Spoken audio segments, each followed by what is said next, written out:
Lordship salvation, they love to boast in their works,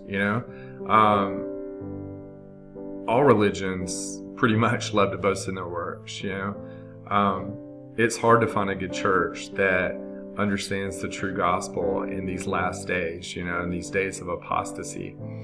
And, we just need to understand that we are in those days, in those last times. That's the only thing that can help make sense of why there's so many churches that are teaching false gospels.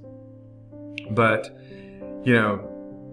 my goal here is to try to show you what the true gospel is, and then show you the false gospels and all the false prophets, the bad trees, the evil trees that try to give you bad fruit, corrupt fruit.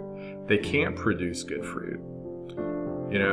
Somebody that's preaching a false gospel is not going to have that seed, that word of God, the gospel, the true gospel of salvation of Jesus Christ and what he did for us.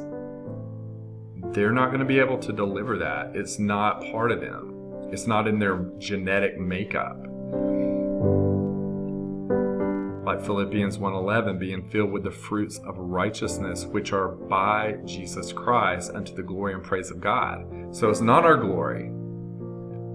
These works and acts of righteousness, walking in the Spirit, it's all to the praise of his glory, not ours. We're doing these things not to show how righteous we are and how good we are and how much better we are than somebody else. And that by these actions and works, we're proving that we're saved and somebody else isn't.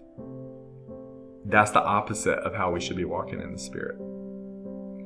The fruits of righteousness are by Jesus Christ, and we receive his righteousness onto our account through faith in him. We bring forth fruit through the word of the truth of the gospel. That's the seed that allows this to happen. Without that seed, the truth of the gospel, you can't bear good fruit. You can only bring forth corrupt fruit. And, going out and evangelizing, telling the gospel to others is the great commandment. That's what, go out to all the nations and teach the gospel. That's what Jesus commanded his disciples to do and commands us to do. But if we don't have the true gospel, we can't do it. It's impossible to do that. It's impossible to be in obedience to God and be in obedience to Jesus' commandments without having received the truth of the gospel. And if you're trusting in yourself and your works, and that you're part of salvation through what you're doing, then you don't have the truth of the gospel.